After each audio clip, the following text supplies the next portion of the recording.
इस राजकीय आयुर्वेद महाविद्यालय के सभी पदाधिकारीगण,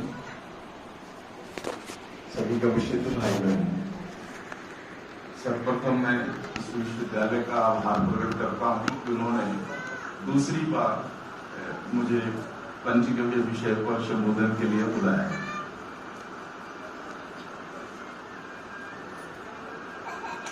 आज का जो संवाद आप सभी के सामने में रखने की कोशिश करूंगा वह है गाय। गाय की हम कहां पर उपयोगिता कर सकते हैं और किस प्रकार से जो गाय है हमारे जीवन के हर आयाम में लाभकारी है। यहाँ पर दर्शित भाई बहन के अलावा भी बहुत सारे लोग हैं, विश्वविद्यालय के माननीय प्राचार्य लोग भी हैं यहाँ पर। तो मैं थोड़ी सी अपनी बात आपसे कर लूं। वर्ष 2000 में राजीव भाई को आप सभी जानते होंगे, उन्होंने स्वदेशी और आयुर्वेद के ऊपर बहुत काम किया है। उनके साथ एक मंत्रणा हो रही थी कि भारत देश की जितनी भी गौशालाएं हैं ये सभी दान पर चलती हैं। उस समय मैं पत्रकारिता के क्षेत्र में था, तब मुझे विश्वास नहीं हुआ इस विषय पर। तो उन्होंने कहा कि घूमो, भारत घूमो और देखो कि भारत में जो गौशालाओं की स्थिति है वो कितनी खराब है। और खराब होने का कारण है कि वो दान से चलती है। दान मिलता है तो स्थिति ठीक रहती है और दान नहीं मिले तो गायें भूखे भी रहती है। तब 2 वर्षों तक मैंने भारत के जो बड़े बड़े गौशालाएं हैं, छोटी गौशालाएं और किसानों के पास जिनके पास गाय है, इस पूरी स्थिति को समझने की कोशिश की। तब मुझे पहली बार वर्ष 2000 में अंदाजा लगा कि भारतवर्ष जिस पशुधन को लक्ष्मी के रूप में पहचानने वाला देश है, वहां पर इस लक्ष्मी की दुर्गति बहुत है। तो फिर राजीव भाई से मैंने पूछा कि ठीक है, स्थिति तो आप जो कह रहे हो बिल्कुल सही है, करना क्या है? तो उन्होंने कहा कि गौशालाओं को स्वावलंबी बनाना है, गाय को स्वावलंबी बनाना है और इस दिशा में कुछ काम करने की जरूरत है। तो वर्ष 2000 में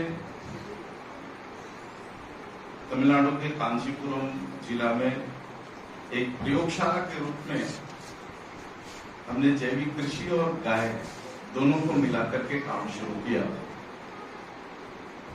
और समझने की कोशिश की कि कहां पर दिक्कत है, कौन कौन सी समस्याएं हैं जिनके कारण आज गायों की स्थिति पूरे देश में खराब है।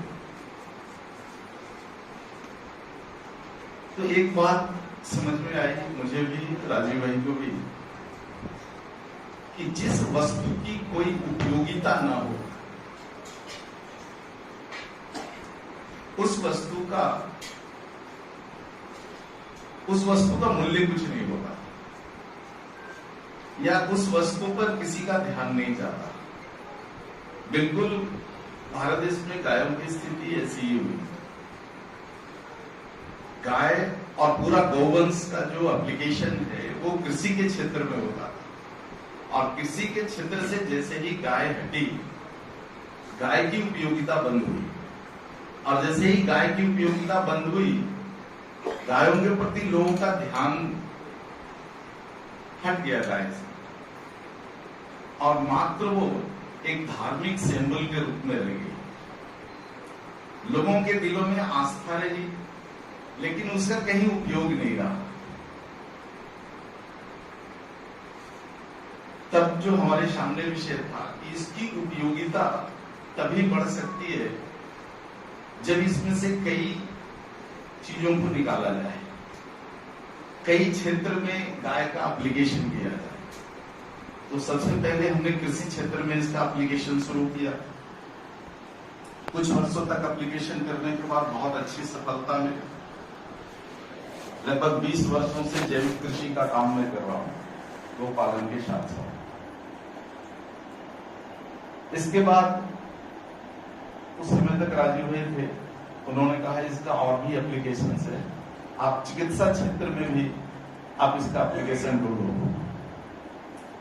तब पहली बार उनके कहने से मैंने भारत के बहुत सारे शास्त्रों को, विशेषकर आयुर्वेद से संबंधित जो शास्त्र थे, इनमें गाय को ढूंढना शुरू किया कि कहां कहां पर गाय का एप्लीकेशन है। कुछ वर्षों तक इस विषय पर काम करते हुए जो मेरी समझ बनी कि गाय विशेषकर चिकित्सा शास्त्र में बहुत बड़ा स्थान रखती है। एक उदाहरण के लिए यदि मैं रखूं, क्योंकि यहाँ पर बहुत सारे लोग हैं जो आयुर्वेद के जानकार हैं, दुनिया में जितने भी मेडिकल थेरेपीज हैं ये सभी एक निश्चित समीकरण के आधार पर चलते हैं।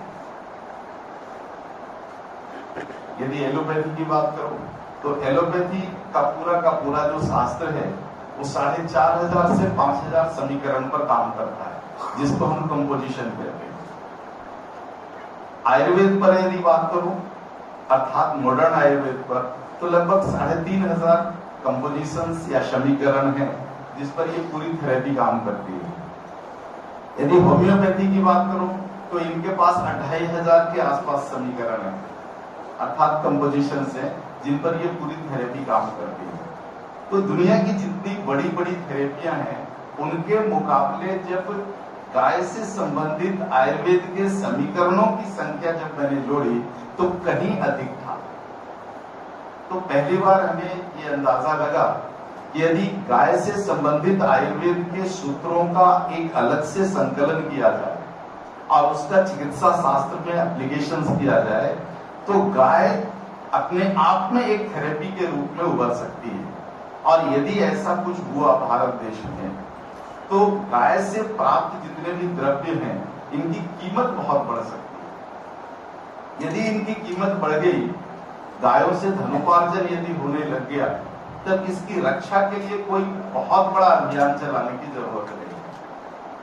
कृषि में इसकी उपयोगिता हो जाए, चिकित्सा शास्त्र में इसकी उपयोगिता हो जाए। अगर ये दो विषय यदि साध लें हम भारत के लोग, तो गाय रक्षा के लिए अलग से कोई काम करने की जरूरत नहीं है। हमारी समझ केवल उस समय तक इतनी ही थी, लेकिन जैसे जैसे इस विषय की गहराई में हम गए तब पता चला कि गाय के बिना कुछ हो ही नहीं सकता। यदि धरती से गाय पूरी तरह नष्ट हो गई तो प्रलय निश्चित है।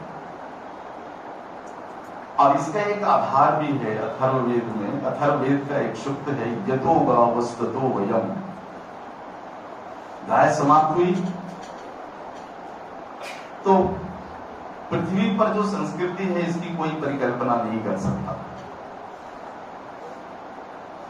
ऐसे ऐसे सूत्रों पर जब मैंने दृष्टिपात किया तो मुझे भी विश्वास नहीं हुआ कि ऐसा क्या है गाय में, कि गाय यदि समाप्त हुई तो पूरी संस्कृति, पूरी सृष्टि समाप्त हो जाएगी, मनुष्य का अस्तित्व खत्म हो जाएगा। क्या है गाय में ऐसा? बहुत सारे दुनिया में देश हैं जहां पर गाय नहीं है, तो क्या वहां पर मनुष्यों की संस्कृति, सभ्यता सब कुछ समाप्त हो गई? तो इसकी गहराई में जाने के बाद हमें पता चला कि बिल्कुल अथर्ववेद का यह सूक्त बिल्कुल सत्य है। यतो गावस्ततो वयम्। हम सभी धरती पर इसीलिए हैं क्योंकि गाय है। गाय खत्म हुई तो हमारा कोई अस्तित्व नहीं रहे। तो इस पर कुछ वैज्ञानिक आधार हमने खोजने की कोशिश की कि इस सूक्त का वैज्ञानिक आधार क्या हो सकता है।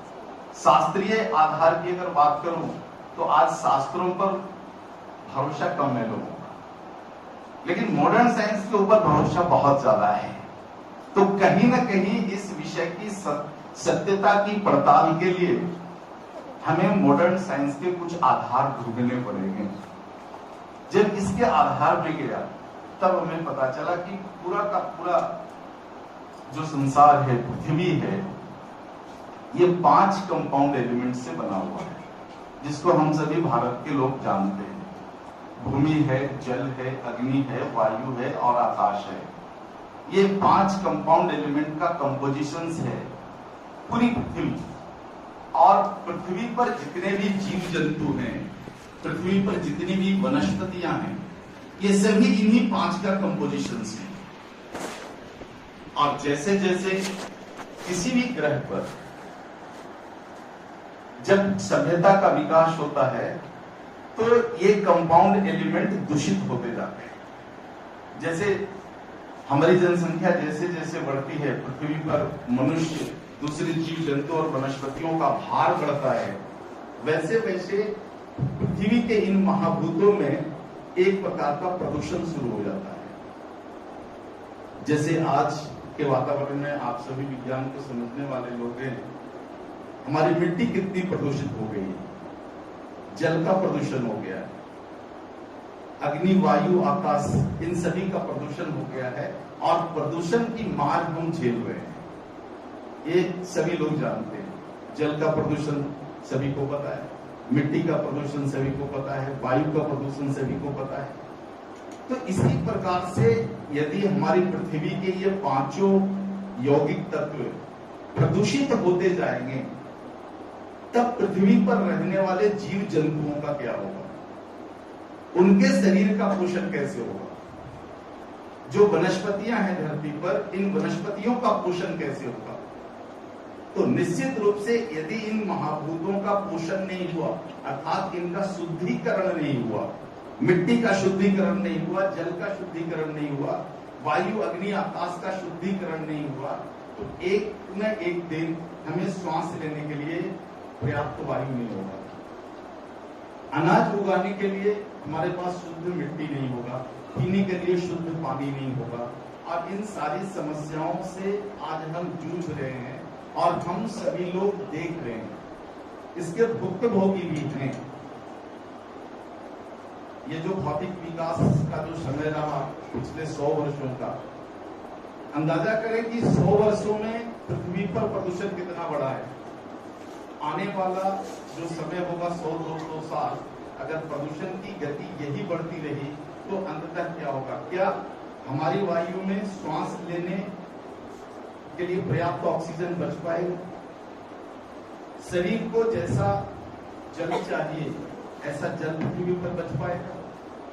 अनाज उगाने के लिए शुद्ध मिट्टी बच पाएगी?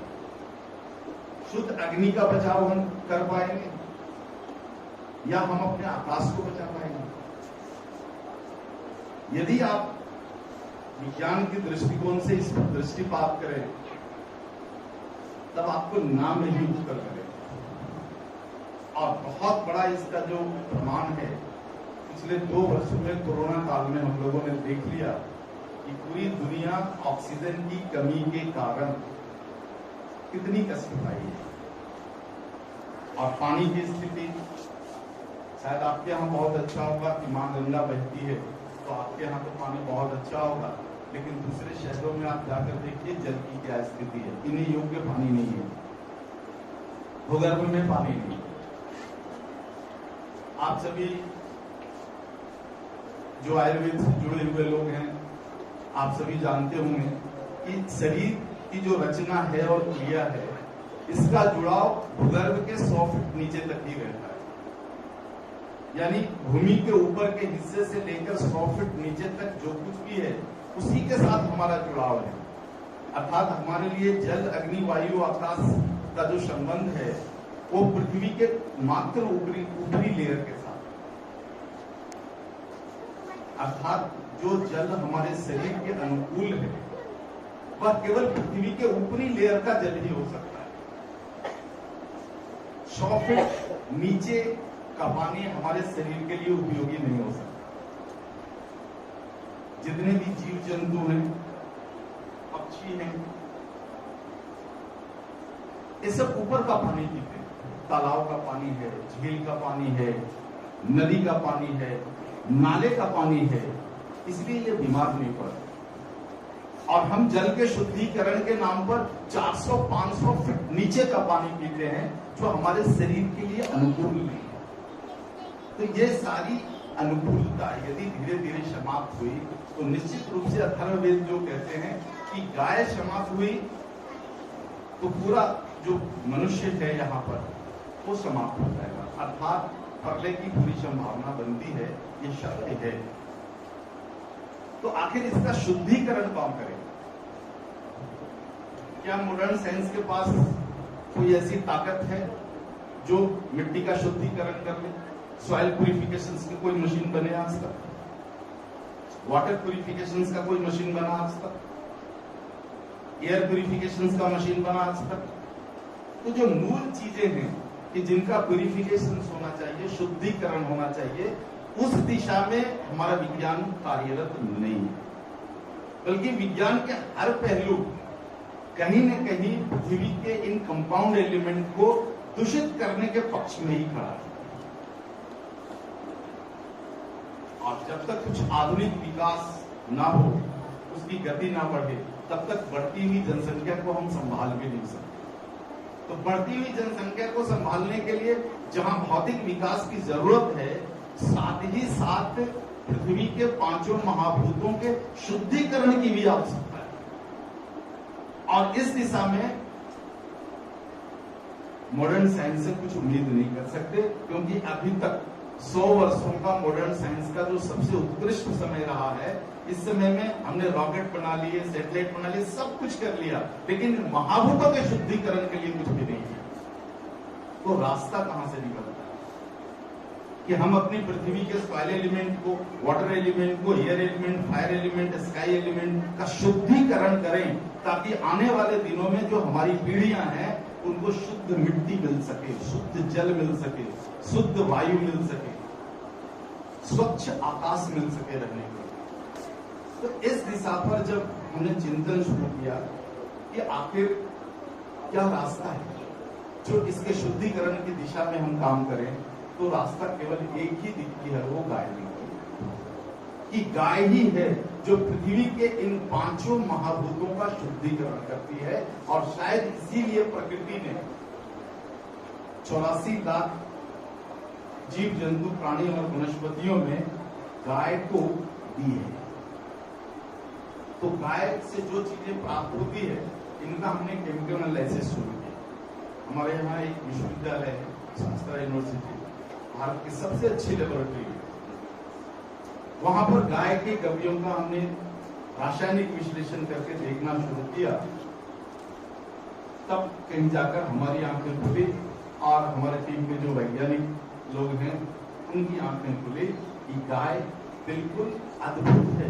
84 लाख जो योनियां हैं, जीव जंतु और वनस्पति हैं, इनमें अद्भुत है, इसकी कोई परिकल्पना मनुष्य नहीं कर सकता। गाय क्या कर सकती है और गाय क्या है, ये एक सूक्त में वर्णित है। और क्यों गाय को सम्मान देना चाहिए और गाय को कैसा सम्मान देना चाहिए, यह सूक्त है। नमो गोभ्य श्रीमतीभ्य सौरभ्येभ्य एव च नमो ब्रह्मसुताभ्यश्च पवित्राभ्यो नमो नमः। सर्वकाम दूधे देवी सर्वतीर्थाभिषेचिनी पावनी शुभि श्रेष्ठे देवी तुभ्यं नमो नमः। यह सूक्त कहते हैं कि गाय को सम्मान और नमस्कार इसलिए करना चाहिए क्योंकि गाय सौरभ्येभ्य एव च, अर्थात सूर्य की सीधी प्रतिनिधि है। आज की भाषा में कहूं तो डायरेक्ट रिप्रेजेंटेटिव ऑफ सन। अब आप बताओ, इस पृथ्वी पर सूर्य के बिना कुछ नहीं हो सकता। पृथ्वी पर जितनी वनस्पतियां हैं, वनस्पतियों का जीवन है, जितना भी जीव जगत है, उस जीव जगत का जो जीवन है वो सूर्य की किरणों पर ही निर्भर है। सूर्य की किरणें अगर पृथ्वी पर ना मिले तो पूरी वनस्पतियां नष्ट हो जाएंगी, कोई अस्तित्व नहीं रहेगा। और ये गाय कौन है? सूर्य की प्रतिनिधि है, अर्थात जैसा सूर्य है, सूर्य के पास जितने गुण धर्म हैं, सूर्य की किरणों में जितनी ताकत है, ऊर्जा है, उसका एक छोटा सा रूप गाय है। जितना कुछ हमें सूर्य से प्राप्त है, ये सभी चीजें हमें गाय से प्राप्त होती है। ब्रह्मसुताभ्यस्य। और जिस ऊर्जा के कारण पूरी पृथ्वी की निर्मिति हुई है, पूरा सौरमंडल जिस ऊर्जा के कारण बना है, उस ऊर्जा की ये पुत्रियां हैं, ब्रह्मसुताभ्यस्य, जिसको हम अपने शास्त्रों में ब्रह्म ऊर्जा कहते हैं कि ब्रह्म ऊर्जा से सारी चीजों की निर्मिति हुई है। उस ऊर्जा की ये पुत्रियां हैं। सर्व काम दूधे देवी। इसलिए यह गाय, जिसको हम देवी के रूप में मानते हैं, ये मनुष्य जीवन के सारे काम को कर सकती है। उन सारे कामों को कर सकती है जिस काम को मनुष्य नहीं कर सकता स्वयं के लिए, इन सारे कामों को कर सकती है। सर्व तीर्थार्थ से जीवी।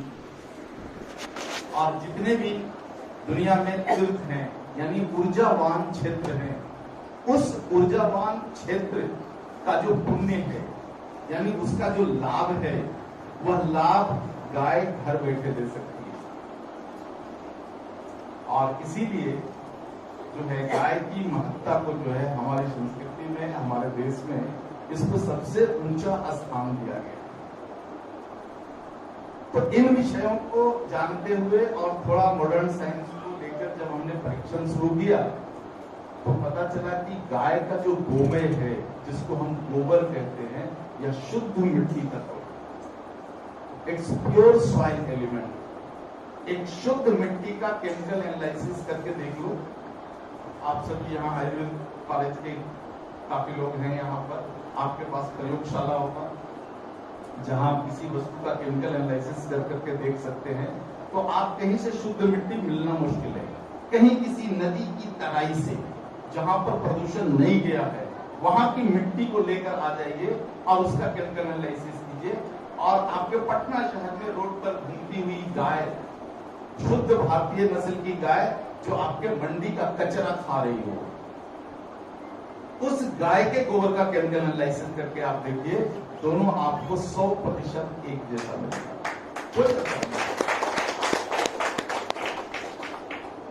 ये चीजें ये सत्यापित करती है कि गाय प्रदूषण को खाकर और शुद्ध मिट्टी तत्व देती है। यानी हम अपने विकास के लिए मिट्टी का जितना प्रदूषण करते हैं, गाय उन प्रदूषित मिट्टी को खा करके और उसका शुद्धिकरण करती है, सॉइल फिल्ट्रेशन का काम करती है। और उसी प्रकार से जल का शुद्धिकरण भी गाय करती है अपने गौमूत्र। गौमूत्र के पास ताकत है जल का शुद्धिकरण करने का। आप चाहें तो एक बहुत छोटा सा एक्सपेरिमेंट है, आप कर सकते हैं अपने जीवन में। आपके पटना सिटी का सबसे गंदा नाला, जो भी सबसे गंदा नाला है, जहां सबसे ज्यादा गंदा जल बहता हो, 5 लीटर पानी लेकर आ जाइए, गंदा पानी लेकर के आ जाइए, और उसका जो है आप पीएच वैल्यू नाप लीजिए। घर में नाप सकते हैं, आसानी से पीएच वैल्यू नापने के मिलते हैं पेपर, आप डाल के नाप लो। आप देखोगे 4-5 से ज्यादा नहीं होगा, उससे कम भी हो सकता है। यानी बहुत ज्यादा अम्लीय है, हमारे शरीर के अनुकूल नहीं है, इसलिए हम गटर का पानी नहीं पी सकते, गंदा पानी नहीं पी सकते।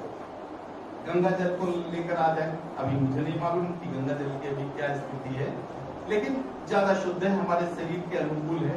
यानी यदि उसका आप पीएच आप नाप लो तो शायद 7-8 के बीच होना चाहिए, जितना हमारे शरीर का हो। इसलिए गंगा जल को हम पी सकते हैं, बिना भय के पी सकते हैं। ये जो गटर का 5 लीटर पानी है, इस पानी में किसी भी भारतीय नस्ल की गाय का 500 मिलीलीटर मूत्र डाल दीजिए और उसको आधा घंटा छोड़ दो, और उसके बाद उसका पीएच नापो, हमारे शरीर के पीएच के बराबर होगा। उस पानी का रंग नहीं बदलेगा, उस पानी का गंध नहीं बदलेगा, लेकिन विज्ञान की कसौटी पर वह गटर का पानी पीने योग्य हो जाएगा। क्योंकि विज्ञान यही कहता है कि हमारे शरीर का जितना भी पीएच लेवल है, उस लेवल का कोई भी तरल है तो आप बिना बह के उसको ले सकते हैं, पी सकते हैं। तो ये गाय की शक्ति है, गाय के मूत्र की शक्ति है। गाय का जो मूत्र है वो शुद्ध वायु तत्व है। आप देखो आश्चर्य करोगे, ये पानी की तरह है, लेकिन इसमें दुनिया के सारे ऑक्साइड्स हैं। सामान्यतः 22 ऑक्साइड हैं हमारे वायुमंडल में, और ये सारे ऑक्साइड आपको गोमूत्र में मिले। आप इसका केमिकल एनालिसिस करके देखो। इसलिए जो हमारी मान्यता है कि गाय का जो मूत्र है वो शुद्ध वायु का तरल रूप है। और तीसरा जो द्रव्य देती है गाय, वो देती है क्षीर, जिसको हम दूध कहते हैं। दूध कहने का अर्थ है कि किसी का दूध हो सकता है, भैंस का दूध हो सकता है, भेड़ बकरी सबका दूध हो सकता है, लेकिन हमारे शास्त्र में गाय की दूध की महिमा के साथ कहा गया है कि यह क्षीर है, इसलिए गाय के दूध को हम क्षीर कहेंगे। तो ये क्षीर जो है वो शुद्ध जल तत्व है। इसमें लगभग 84 से 86%, 84 to 86% शुद्ध जल है। कभी आपको शुद्ध जल की यदि आवश्यकता पड़े और ना मिले तो आप गाय के क्षीर का वाष्पीकरण करके उससे शुद्ध जल को निकाल सकते हो। जो शहर में घूमती हुई गायें हैं, इनको कोई शुद्ध जल नहीं पिलाता, वो कहीं रोड पर जो है गंदा पानी पी करके रहते।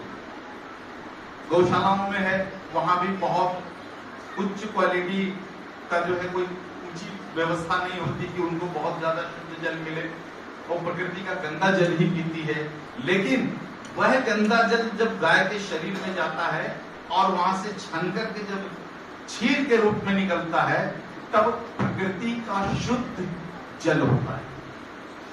तो इस प्रकार से गाय जो है गोमय के माध्यम से शुद्ध मिट्टी तत्व देती है, मूत्र के माध्यम से शुद्ध वायु तत्व देती है, और क्षीर के माध्यम से शुद्ध जल तत्व देती है। तो इन तीन का सीधा जो है रूपांतरण, प्यूरिफिकेशंस हम कह सकते हैं, ये गाय करती है।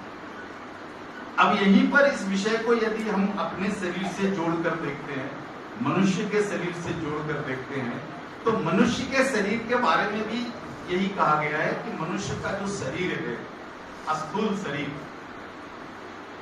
यानी भौतिक शरीर जो है, वो इन्हीं 5 यौगिक तत्वों के मिल से बना हुआ है। हमारे शरीर में 22% मिट्टी है, 68% जल है, और शेष में अग्नि, वायु और आकाश है। जब कभी इसका संतुलन बिगड़ता है हमारे शरीर में, इन 5 कंपाउंड एलिमेंट का संतुलन बिगड़ेगा हमारे शरीर में, तो व्याधियां होती है, यानी रोग होते हैं। उदाहरण के लिए यदि हमारे शरीर में जल बढ़ जाए, हमारा जो प्रकृति का दिया हुआ जो शरीर है, इसमें 68% जल होना चाहिए। यदि 68% से जल बढ़कर 70-75% हो जाए, तब बीमारी हमारे शरीर में होती है, जिसको जल दोष हम कहते हैं। यानी हमारे शरीर का कफ, जल वाली व्यवस्था बढ़ गई और कफ के बहुत सारे रोग हो गए। आयुर्वेद के हिसाब से देखो तो 22 रोग हो सकते। इसी प्रकार से हमारे शरीर में मिट्टी है, तो मिट्टी का प्रमाण यदि घट जाए हमारे शरीर में, या मिट्टी का प्रमाण यदि बढ़ जाए, तब रोग होते हैं। और ऐसा ही अग्नि के साथ है, हमारे शरीर में अग्नि है, अग्नि का प्रमाण बढ़ जाए या घट जाए, संतुलन बिगड़ जाए, तो रोग होता है। और इन रोगों की औषध क्या है? जो चीजें बिगड़ गई उसका शुद्ध स्वरूप देना। यानी हमारे शरीर में अगर जल का दोष हो गया, तो हमें औषध के रूप में शुद्ध जल लेने की आवश्यकता है। यदि हमारे शरीर का भूमि तत्व बिगड़ गया, कम गया, ज्यादा हो गया या दूषित हो गया, तो हमें औषध के रूप में शुद्ध मिट्टी की जरूरत है। अग्नि विकृत हो जाए तब शुद्ध अग्नि की जरूरत है, वायु विकृति हो जाए तो शुद्ध वायु की जरूरत है, और आकाशीय तत्व की विकृति हो जाए तो शुद्ध आकाश की तलाश हमें करनी है। इसी को हमने गाय से जोड़कर देखा, और अभी तक लगभग मैं समझता हूँ 50,000 से ज्यादा मरीजों पर काम करने का जो हमारा अनुभव है, वो कहता है कि गाय जो हमें 5 शुद्ध स्वरूप में महाभूत देते हैं, इसका यदि मनुष्य के शरीर के साथ जोड़ दिया जाए तो मनुष्य कभी बीमार नहीं पड़ सकता, और यदि बीमार पड़ जाए तो उसका निवारण इसी में से निकल सकता है।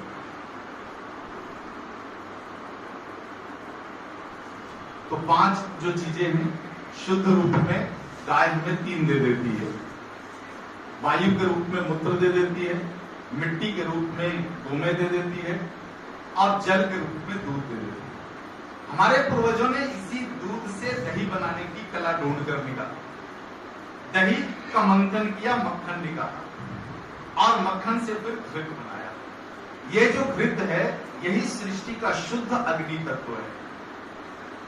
इसको ऐसे भी हम कह सकते हैं कि घृत जो है वो अग्नि का तरल रूप है, प्योर फायर है, लेकिन लिक्विड मोड में है। तो घी का हमने एनालिसिस करके देखा कि आखिर घी कैसे शुद्ध अग्नि के रूप में है। तो घी का जब एनालिसिस किया तो पता चला प्रकृति का शुद्ध तरल हाइड्रोजन घी है। आज देखो पूरी दुनिया नए फ्यूल के खोज में जा रही है, क्योंकि डीजल और पेट्रोल तो खत्म होने वाला है। तो आने वाले समय में जो नया फ्यूल आने वाला है वो हाइड्रोजन आने वाला है। तो ये जो घी है प्रकृति का शुद्ध हाइड्रोजन है और तरल अवस्था में।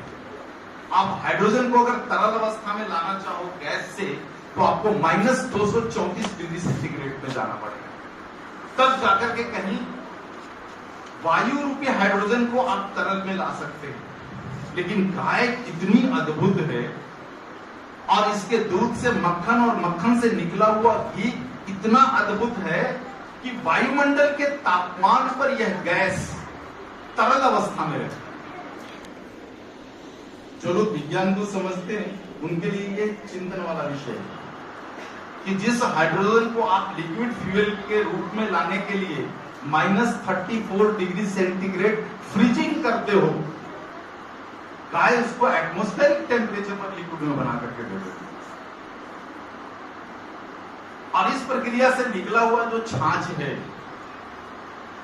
शायद आपके यहां बिहार में मट्ठा कहते हैं, पूरे भारत में इसका बहुत सारा नाम है। मट्ठा है, तक्र है, मज्जिगा है, मोर है, छाछ है, दधी घोल है, अलग अलग राज्यों में अलग अलग नाम से है। ये गाय के सारे गव्यों में सबसे अद्भुत है। इसमें आकाशीय तत्व है, पूरा आकाश इसमें समाये। अब सामान्य व्यक्ति के लिए एक बात है कि हमारे शरीर में आकाश की क्या भूमिका है, आकाश कहां है। तो आप देखो हमारे शरीर का लगभग सारा हिस्सा आकाश में ही रहता है। जब हम खड़े रहते हैं तो केवल मात्र हमारा पांव मिट्टी तत्व से जुड़ा रहता है और पूरा शरीर आकाश में। आकाश की बहुत बड़ी भूमिका हमारे शरीर में है, और आकाश में जो सबसे प्रभावकारी हमारा हिस्सा है वो मस्तिष्क है, जो आकाश में रहता है। मस्तिष्क कभी भी ऊंचा रहता है, यानी कभी भी आकाश में ही रहता है। तो आकाशीय तत्व की बहुत बड़ी भूमिका जो है वो हमारे शरीर के अंदर है। तो ये चीजें कहां से मिलती है? आज जितने भी मेडिकल साइंस में देखता हूं,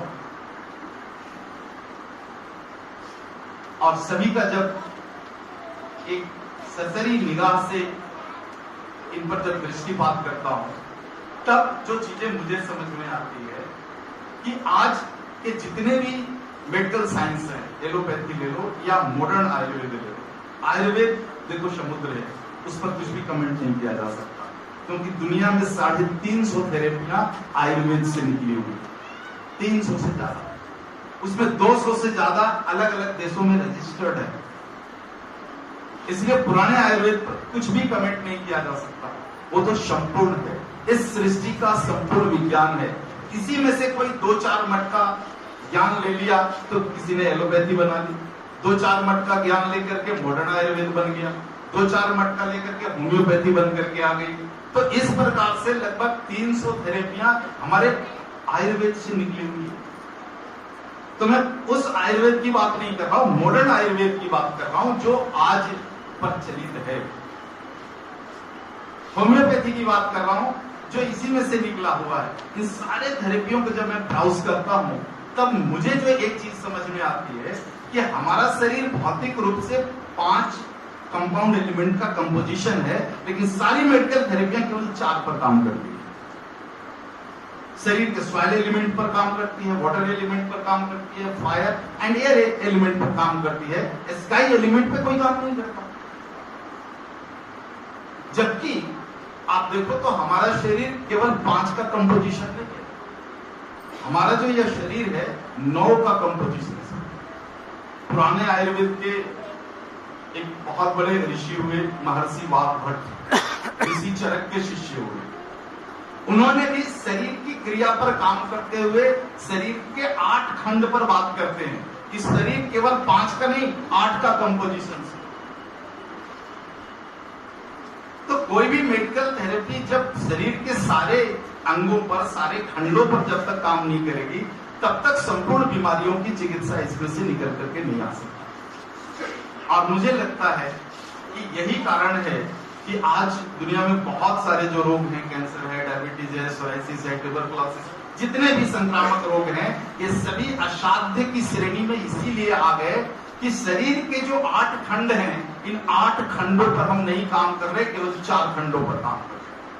तो दूसरे जिन 4 खंडों को हमने छोड़ दिया है, उन खंडों में यदि कोई विकार होता है, असंतुलन होता है, तो उसको कैसे ठीक कर सकते हैं? तो इस पर कुछ विचार और चिंतन करते हुए जो हमने पाया है कि 5 तो भौतिक खंड है और 3 विद्युतीय खंड है हमारे शरीर में, जिसको हम इलेक्ट्रिकल बॉडी कह सकते हैं। ये 5 खंड से बना हुआ शरीर तो स्थूल है, लेकिन इस स्थूल शरीर में वेग, गति तभी आती है जब इस स्थूल शरीर के अंदर का विद्युत जागृत होता है। इस विद्युत को आज का कोई भी मॉडर्न मेडिकल साइंस नहीं समझ रहा है। तो 5 तो ये है और 3 ये है, 8 खंड है जो महर्षि वाग्भट जिस पर बात करते हैं। और एक 9वां खंड भी है जिसको हम आत्मा कहते हैं, सोल। तो आप देखो कोई भी मेडिकल थेरेपी के पास चले जाओ, जब हमारे शरीर में कोई विकार होता है तो केवल आपके 4 चीजों की जांच करेगा, 5 कारण के। और मुझे लगता है यही मूल कारण है कि जितनी भी संक्रामक बीमारियां हैं, इन सभी बीमारियों पर प्रश्न चिन्ह लगा हुआ है कि क्या ये साध्य है। लेकिन जब हम अपने शरीर को इन 9 खंडों के हिसाब से देखते हैं तब इसमें से सारी बीमारियां साध्य हो जाती है। और ये पिछले 20 वर्षों में हम लोगों ने करके देखा।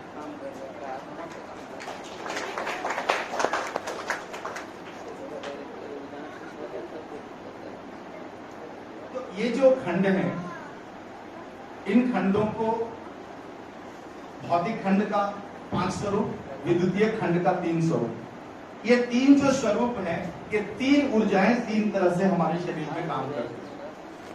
एक ऊर्जा काम करती है जो हमारे शरीर के बाहरी आवरण में है। बाहरी आवरण के फ्लो ऑफ इलेक्ट्रॉन्स जितने भी हैं, ये एक अलग प्रकार की ऊर्जा है। और शरीर के अंदर के जो इनर ऑर्गन्स हैं, इनके संचालन में लगी हुई ऊर्जाएं ये दूसरी तरह की ऊर्जा है। और हमारे मन के अंदर जो चेतना संवेदना का जो भाव जागृत करने वाली जो ऊर्जा है, जो हमारे मन में एक कॉन्शियसनेस का भाव पैदा करता है, ये अलग तरह की ऊर्जा है। और इन्हीं ऊर्जाओं को हमने कहा है शिव ऊर्जा, विष्णु ऊर्जा और ब्रह्म ऊर्जा।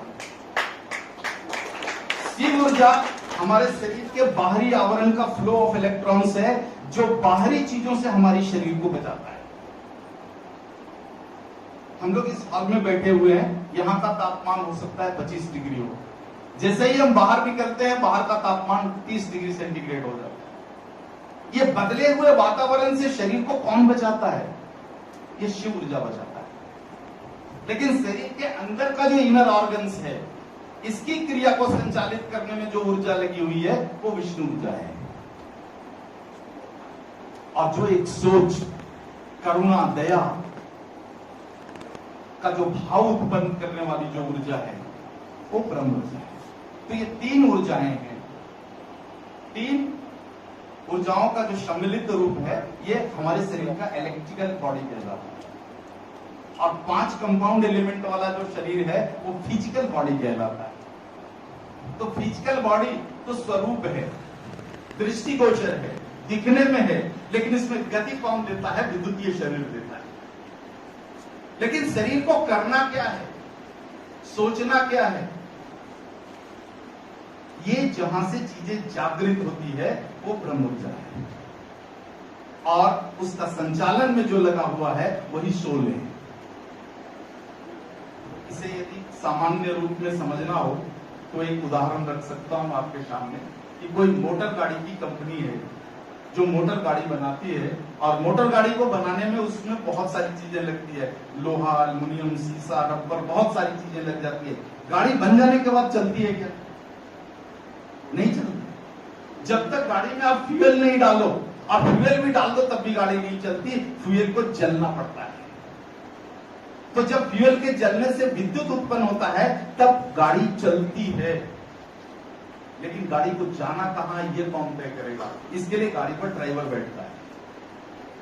तो हमारा भी ये 5 महाभूतीय जो शरीर है ये उसी तरह से गाड़ी है।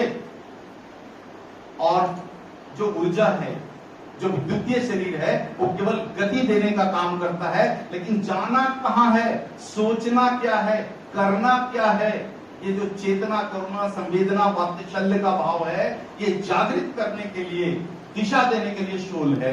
इट्स कॉल्ड ड्राइवर, हमारे बॉडी का ड्राइवर। तो ये 9 खंड हैं। जब तक हम चिकित्सा शास्त्र में इन 9 खंडों पर बात नहीं करेंगे, इन 9 खंडों का चिंतन नहीं करेंगे, तब तक संपूर्ण चिकित्सा नहीं कर सकते। और यही हम लोगों ने 20 वर्षों में करने की कोशिश की है कि गाय की मदद से शरीर के इन 9 खंडों को हम कैसे ठीक कर सकते, जागृत कैसे कर सकते, इनका बैलेंस कैसे रख सकते। तो ये चीजें जब इंप्लीमेंट होती है जाकर के, तब आयुर्वेद के शब्दकोश में कुछ भी असाध्य नहीं होता, सारी चीजें साध्य है। और ये हम लोगों ने करके देखा। 20 साल में मुझे लगता है 10,000 से ज्यादा कैंसर के मरीजों को पूर्णतः स्वस्थ करके देखा। इन्हीं से जिस डायबिटीज को कहा जाता है कि ये कभी नहीं जाता, जिंदगी भर इसको ढोते रहो, डायबिटीज जड़ मूल से समाप्त होता है। थैलेसीमिया जड़ मूल से समाप्त होता है। सिकल सेल जड़ मूल से समाप्त होता है। कोरोना भी आया, सरकार ने तो हमें वार्निंग दी थी कि आप काम नहीं कर सकते, फिर भी हमारे गवेषकों ने 20,000 से ज्यादा कोरोना पॉजिटिव मरीजों पर काम किया। 20,000 से ज्यादा कोरोना पॉजिटिव मरीजों पर विदाउट मास्क काम किया। एक भी मृत्यु नहीं, सारे ठीक हुए। और ये सारे रिकॉर्ड भारत सरकार बोल रही है। और उसमें जो भूमिका रही, केवल गाय की भूमिका रही, क्योंकि शरीर के 5 जो तत्व हैं, इन 5 तत्वों का शुद्ध रूप गाय दे देती है हमें। फिर आगे जरूरत क्या है? तो मेरा जो विनम्रता पूर्वक आप सभी से निवेदन है, और विशेषकर इस महाविद्यालय से जुड़े हुए जितने लोग हैं, इनसे विनम्रता पूर्वक मेरा एक निवेदन है कि मूल आयुर्वेद जो कहता है गौ में वसती लक्ष्मी गौमूत्रे धनवंतरी, इसका पालन करें। गौमूत्रे धनवंतरी, भगवान ये धनवंतरी का वास ही गौमूत्र है। और जिस देश के पास आज भी 2 करोड़ शुद्ध भारतीय नस्ल की गाय है, और ये गायें बिना भेदभाव के, बिना संकोच के गौमूत्र प्रदान करती है, उस देश को बाहरी अवसर की क्या आवश्यकता है? जिस देश के पास स्वयं धनवंतरी हो, उसको किसी दूसरे देश और दूसरे थेरेपी पर निर्भर रहने की आवश्यकता कहां पड़ती है?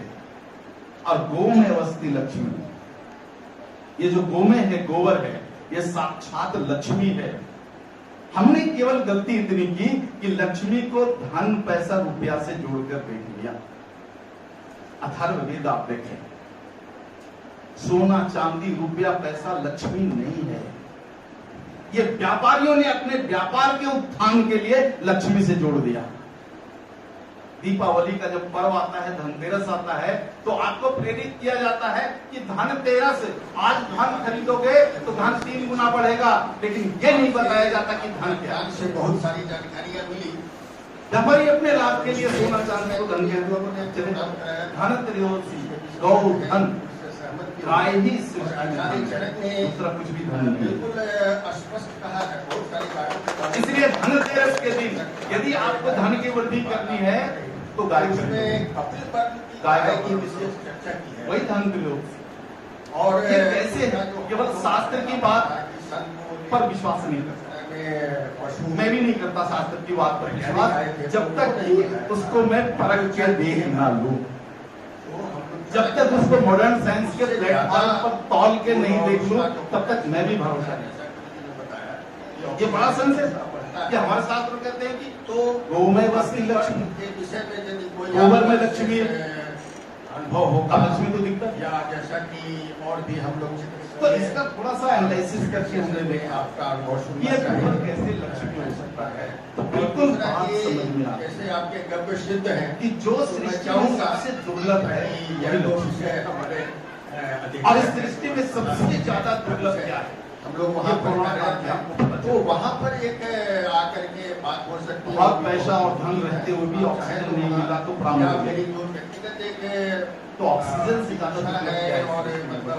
अभिरुचि है। खाना नहीं मिलेगा, और पानी नहीं मिलेगा, हफ्ता 15 दिन नहीं सब क्या सकता, कोई विशेष विधि और है ऑक्सीजन या ना सिर्फ मिला कोने को चला लिया या उसको बार-बार शायद अगला मिनट किया है। तो ऐसा हो तो उसकी कुछ चर्चा करें। तो इस सृष्टि में दुर्लभ क्या है, ऑक्सीजन। और कोरोना ने बता दिया कि ऑक्सीजन की क्या महत्ता है हमारे वहाँ हम लोग इसका रोगियों पर प्रयोग करें। ये ऑक्सीजन कहाँ है, हम लोग शुद्ध ऑक्सीजन कहाँ है। कभी आप पटना शहर किसी भी भारतीय नस्ल की गाय के गोबर का आप लैब में केमिकल एनालिसिस करते हैं, 23% शुद्ध ऑक्सीजन का हम लोग उपयोग करें। मैं उन गायों की बात कर रहा हूँ जो गाय रोड पर चलते हुए कचरा, इस पर कोई चर्चा हो तो यानी कचरा को भी अपने पेट में निगेटिव करके ऑक्सीजन में बदलने के लिए वाला में एक सूत्र मैं रखूंगा जिसको बाद में भारत में बात किया था कि जो मॉडर्न साइंस जीरा नमक आ रहा है, बल बुद्धि बढ़त है, सरोवर सीधा बन जाए। तो उससे बात करते ये है छाछ की ताकत जो चरक का कच्चा गोबर भोर ही 23% सूर्य उदय से पहले जो व्यक्ति मट्ठा पड़ता है, छाछ पीता है, जीरा नमक मिला करके बल बुद्धि दोनों बढ़ती है, समय रोग बन जाए, हमारे शरीर दुनिया का सब जल 20.8% इस क्या चाहिए छाछ में लेने के लिए। लेकिन दुख इस बात का है कि इसी भारत की माताओं को आज छाछ बनाना नहीं आता। पूरे भारत में ढूंढ चले जाओ वहां भी 19% छाछ। हमारे यहाँ देखो कन्याकुमारी से चलो आप, कन्याकुमारी में वो शरीर जैसा बना है उससे ऊपर आजा बना है, ऐसा वायु नहीं बनता है, तो सात बनता है, उड़ीसा आते आते तभी होल बनता है, जैसा बिहार में आते आते लिए शरीर बना हुआ है, और पंजाब जाते जाते नहीं देंगे तो शरीर बीमार पड़ेगा। जैसा पानी पीने के लिए शरीर बना है, ऐसा जल नहीं देंगे शरीर को बीमार पड़ेगा। एक नहीं है, सब अलग अलग। चाहे कितना मट्ठा बनाने की कला अलग है, दही घोल बनाने की कला अलग है, पड़ेगा बनाने की कला अलग है, ताप छाछ मोर बनाने की कला अलग है, भोजन वहाँ के भूगोल जल और वायु जो बिहार के लोगों को कैसा मट्ठा पीना चाहिए और इसमें से अधिक से अधिक मट्ठा का भोजन नहीं बताएगा। मट्ठा कैसे बना, मट्ठा को मोर की तरह जल की व्यवस्था सुधार सकते हैं, आपके कंट्रोल में है, वायु की व्यवस्था हमारे कंट्रोल में है। ये उदाहरण इसलिए रख रहा हूँ ना, कल्पना रहना है का नहीं, वायु ही श्वास के हिसाब से चीजों को तैयार किया। लेकिन इसी वायुमंडल में जिस पटना के वायुमंडल में 14-15% से पहली बात तो उनके नहीं है, इसी वायुमंडल में रहती हुई गाय जहर होता, कचरा खा करके अपने गोबर में रखते ही कोई भी डेयरी दूध नहीं बेचती, सभी जहर बेचते हैं। बात ये है गोबर का बिजनेस शुरू हो सका तो मैंने सारे भारत के डेयरी के दूध का केमिकल एनालिसिस करके देखा है, सारे डेयरी सोडियम लॉरेंस सल्फेट नाम का जहर मिलाते हैं और हाइड्रोजन मोनोऑक्साइड जहर मिलाते हैं। 26 दोनों कितना सा केमिकल है कि किसी भी आप कि पूरी दुनिया में सबसे लॉस की इस शरीर के अंदर यदि हाइड्रोजन पेरोक्साइड चला जाए, सोडियम लॉरेंस सल्फेट चला जाए, तो सबसे पहली बीमारी होती है कैंसर। 1 किलो गेहूं आप चक्की में सारे डेयरी के दूध प्रोसेस लॉस होगा और 990 ग्राम बच्चों के लिए। एक पहली बात तो दूध नहीं है, किसी भी वस्तु का प्रोसेस आ भी गया, लॉस बनाने का क्या है कि देखिए इस लॉस करके हमारी माताएं जमा के गवियों का प्रोसेस करने में जब जमा हो जाएगा ना, तब वैज्ञानिकों को आश्चर्य हुआ कुछ इसमें कोई प्रोसेस लॉस नहीं, ना तो आपको घृत मिलता है, आज के वातावरण से छाछ मिलता है, ना उससे गाय का गव्य नहीं टिकता, गाय के गव्यों का केमिकल एनालिसिस आज के मॉडर्न गाय का दूध कभी भी सूर्य की अनुपस्थिति, गाय का कच्चा गोबर 23% यानी 5 साल निकालना है, तो गोबर को से पहले निकाल दो, कंडा बना दो, आप डालना है, उस कंडे के चूल्हे में आप एनालिसिस करके देखो और उस दूध को गर्म करने के लिए उस कंडे को जला दीजिए, टेम्परेचर कोयला कर दीजिए, उस कोयले में भी 33% ऑक्सीजन हो जाता है, कोयला भी जलाकर राख गाय गोबर का कंडा बना दो, आप रहा है किसी भी वस्तु को काम बनाओ तो राख बनाते हैं, कहते भी जलाकर, और ऐसा गर्म दूध में गाय के गोबर को थोड़ा सा राख कर दो, उस राख का केमिकल एनालिसिस करो या 46 पॉइंट मिला करके आप दही बना लो। और दही के मंथन की क्रिया सूर्य उदय से पहले होना चाहिए, सूर्य उदय हो गया दही की दासी के प्लेटफॉर्म पर, फिर वो दही नहीं बची। कहाँ आप गाय का परीक्षण, सूर्य उदय से पहले दही बनाए, आपके पास हमारे पास कौन सी ऐसी लैबोरेटरी है जो गाय के गव्यों का केमिकल एनालिसिस करते सही से नहीं, इस क्रिया में जो बचता है मक्खन निकलने के बाद वही छाछ। तो ये कोरोना काल में और ऐसे छाछ के लेवल जानकारी के बारे में गाय के गोबर का केवल इसमें पिलाया, हाँ ये वाला मरीजों को तो तीरा नमक मिला लो, कई मरीजों को 3 घंटे में ऑक्सीजन लेवल 50 से दूर नहीं आता है, सभी का 95 96 98 हो गया मात्र 30 मिनट में। ये गाय के गोबर के भस्म का पानी ज्यादा चल, गाय के भस्म के अंदर जो सॉलिड ऑक्सीजन है, आप जो ऑक्सीजन को गैस से बहुत दिल से स्वागत करते हैं, लेकिन ऑक्सीजन का सॉलिड स्वरूप आज का आयुर्वेद और वो घुलन जो होता है, पानी में डाल दो घुल डाले और गाय के गव्यों का उस पानी के अंदर ऑक्सीजन का घनत्व बढ़ जाता है, और ये पानी जब हमारे शरीर में जाता है तो पूरी और बिना गव्य के पानी की एक ताकत लगता है, जरूरी चिकित्सा पद्धति जो है वो अधूरी है। तो गाय का उसमें क्या है, सबसे दुर्लभ वायु बनाने की जो प्राणवायु ऑक्सीजन, इसीलिए हमारे पूर्वजों ने और हर सबसे पहली बात तो है कि शुद्ध भारतीय नस्ल की गाय होनी चाहिए। ये जो गोबर है कम से कम लक्ष्मी का वास है, अर्थात प्राणवायु का वास है, अर्थात जमीन का वास है। आज यदि हमें नदी ऑक्सीजन मिल जाए कोई रास्ता नहीं, विभिन्न तरह के घास खाने गाय का गोबर, तो ऐसी गाय को 5 घंटा अपने शरीर का गोबर ले लें, हमारे गोबर औषधि योग्य है या नहीं है इसकी जांच करने की प्रक्रिया है। कोई गोबर देती है तो केवल मात्र भावना बैठा दी गई है कि ये मल है, एक हथेली गाय मल नहीं देती, हथेली पर उलट लें, गाय के गोबर चिपक गया, इसका अर्थ है कि मल और मूत्र के डेफिनेशंस पर आप प्रूफ नहीं कर सकते कि गाय गाय का मल शुद्ध गोमय है, कभी भी हाथ में चिपकेगा नहीं। आप में से बहुत सारे लोग मॉडर्न साइंस से बड़े हाथ ले लो, मल की क्या परिभाषा है, best solid material of the world है। ऐसे गोबर को शरीर का वह ठोस तत्व जो शरीर का काम का नहीं है वो मल है, नहीं तो उसका फ्लो ऑफ इलेक्ट्रॉन और यूरिन की क्या परिभाषा, और best liquid material of the world, शरीर का वह तत्व आकार को शरीर की जरूरत नहीं है, गोबर के अलावा बांस की टोकरी में छान लें। और इस मॉडर्न साइंस के डेफिनेशन पर आप गाय के गोबर और गोमूत्र को आते हुए गोबर में थोड़ा सा घृत डाल करके आप लगा दें, यानी जला के भस्म। इसके लिए छोटा सा 46% नहीं 55% ऑक्सीजन आप में से 2 लोग को बैठ पाते हैं। मॉडर्न साइंस और इतना घुलनशील कि आप पानी में डालिए पूरा ऑक्सीजन पानी जीवन में एक प्रयोग कर सकते हैं।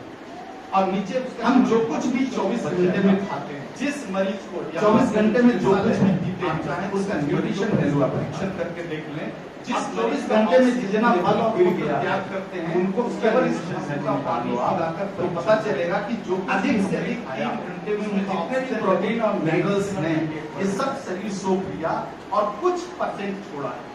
यदि 100 यूनिट आप चाहे तो 100 यूनिट तो देखिए ये तो हमारे बल में 2-4 ट्रेनिंग के समय से ये सेवा काम है, ये आप केवल यहाँ का जो मैनेजमेंट और है, यही एक्सपेरिमेंट एक्सपेरिमेंट दिखाए दिखाए आप आप। और यहाँ चिकित्सालय में 24 एक घंटे के अंदर गाय को आपने जितना चारा खिलाया, जितना पानी पिलाया, उसका पूरा न्यूट्रिशन वैल्यू चेक और आप चाहे तो निःशुल्क सेवा ये दे और सकते हैं। बचने के बाद जब गाय के शरीर से निकला उन्होंने ज्ञान और संकल्प के साथ ही उसका न्यूट्रिशन वैल्यू चेक करोगे, इट्स 100 टाइम्स मोर और 100 गुना अधिक होता है। ये बड़ा अद्भुत क्रिया यहाँ के प्रबंधन हमारा समिति है। शरीर न्यूट्रिशन को सोखने के लिए है। जो आपके आपके पास शरीर को जो क्रिटिकल मरीज आते हैं, लगता है कि इनको टैकल नहीं तो कर जिस सकते मल की परिभाषा हम जानते हैं पर गाय के best solid material of the body modern science के हिसाब से उसका पैरामीटर नोट करते जाइए इंप्रूवमेंट और उसके ऊपर एक जोड़ करके नहीं बनाइए। तो गाय का ऊपर मल कैसे होगा? यदि आपके महाविद्यालय की तरफ से सरकार के पास और जाएगा गाय का मुंह ज्यादा मायने रखेगा, यूरिन नहीं होता। इसीलिए हमारे अथर्ववेद में ऐसे कुछ रिसर्च का काम बाबू, यदि आपके समस्या, यहाँ हो समस्या। और उसमें यदि कुछ जरूरत पड़ती है बाबू, पावर की या खाद गाय से से सुधारने वाले प्राप्त गर्भचितों की, तो निश्चित रूप क्या से क्या हमारे करते एक हैं? नहीं अनेक गर्भचित इस काम वो के मैं लिए तैयार हो जाएंगे। गौमूत्र।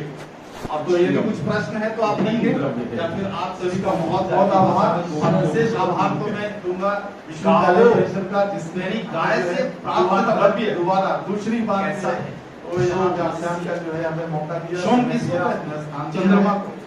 एक तो बार गाय से प्राप्त द्रव्य चंद्रमा विश्वविद्यालय परिषद के पदाधिकारियों का मैं आभार व्यक्त तो करता हूं। चंद्रमा के सर एक सवाल है इसमें। चंद्रमा कैसा है? आप सभी जानते हो सर चंद्रमा पंच द्रव्य से रीढ़ की समस्या को में कैसे लाभ हो सकते हैं? देखो रीढ़ जो आप है कैसा? ना, शरीर का मूल्य तत्व है। रीढ़ की हड्डी पूरा पूरा जो जो पीछे इलाका वाला शांत हिस्सा है, है ये शरीर का देखते स्वास्थ्य रहने का मन वाला करता है। हिस्सा है। सुंदर होता है। तो इसके लिए आपको गाय और के सरल गोबर है। या बच्चा गाय भी का सरलता भस्म से देख या भस्म जल का सेवन करना और पड़ेगा। शीतल इससे लाभ मिल जाएगा। चांदनी रात शीतल है, चांद के पास अपना आप प्रकाश चाहो तो नहीं। कच्चा गोबर खा लो, फिर भी लाभ मिल जाएगा। तीक्ष्ण किरणों खा के गोबर का कंडा शीतलता में बदलना दो तो आप हमें पता उससे नहीं। भी काम हो जाएगा। गाय के गोमय के किसी तो भी जैसी स्वरूप का आप सेवन चांदनी करेंगे तो आपको इसमें से लाभ मिलेगा। सूर्य का सॉइल जो डिफिशियंसी के reflection कारण होने वाला energy रोग है, है स्पाइनल कोड की चंद्रमा के द्वारा रीढ़ की हड्डियों की बीमारी, तो बैक पेन, उसका रीढ़ जैसा का दर्द है, घुटने ऐसा का ही दर्द, कमर का गाय दर्द, की ये गंभीरता। सब सॉइल डिफिशियंसी के कारण होता है। खामोश इन समझ सारी बीमारियों बिल्कुल में ये चंद्रमा आपको की तरह होता है। है। सरल सुंदर और शीतल नमस्कार सर। संगीत आगे कहते हैं, इसलिए इन कपियों का क्या करना? प्रथमस्य भक्षण। जब भी आपके जीवन में पहला प्रसंग आ जाए तो सुबह सुबह इसका भक्षण करो। लेकिन आज प्रॉब्लम आ रही है। आज का जो वातावरण है भारत का, भाई, उसमें बहुत बात सारे बोलिए। कैसे होगा? प्रश्न ये है हमारा सर कि मेडिकल एक्सपर्ट शहर के बीचों बीच कि गाय का गोबर शहर के बीचों बीच में अपना जो है उष्ण सेंटर खोले हुए मत पीना। अभी हम लोगों के पास पियोगे तो गर्मी बढ़ देसी, जाएगी। नस्ल की गाय जो है हो चुकी है। हाँ।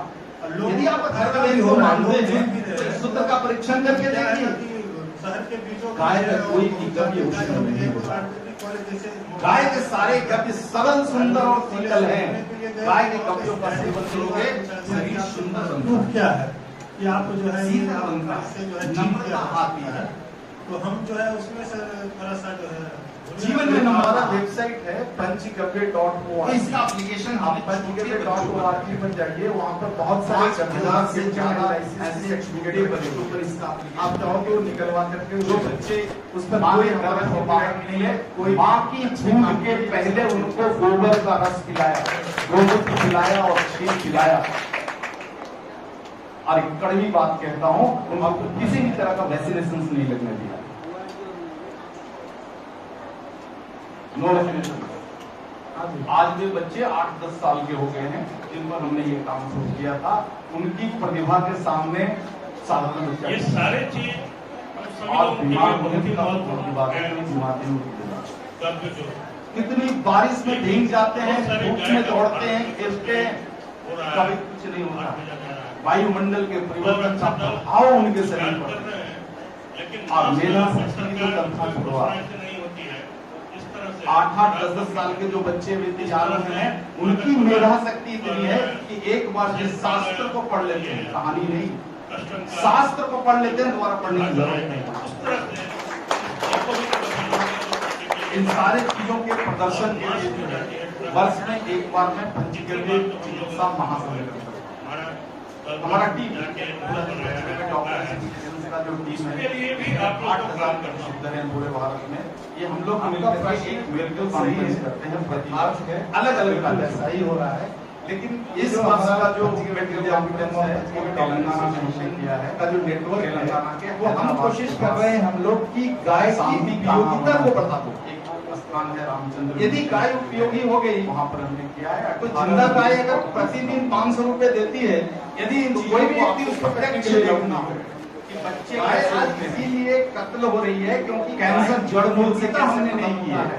गाय जड़ मूल से कैसे हमने औषध में कर दिया, कोई भी कृषि क्षेत्र में कर दिया, आपने असम में कर दिया है, ऐसे जड़ मूल से कैसे दिया। और तब हमको अगर ये पता चल गया कि जिंदा गाय हमें प्रतिदिन 5,000 रुपया दे सकती है, बताओ किसी की हिम्मत करेगा उस गाय को काटने? किसी बात का होता है। तो हमारा समझना यही है कि आयुर्वेद सभी आयामों में गाय इतने सारे रिसर्च जानकारी सब कुछ भी फिर विश्वास बनाने की दिशा में काम करो, सिद्ध करो।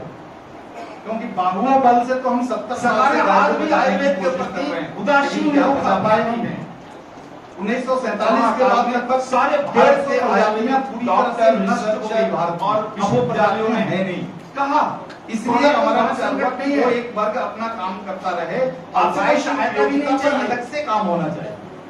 तो हमारा जो नेक्शन 2 वो गाय की उपयोगिता पर काम सरकार ने दिया, इसलिए उस विषय पर और राजनीतिक विषय पर बात कर रहे हैं कि जिस आयुर्वेद से दुनिया की 300 थेरेपियां निकली है, आज उसी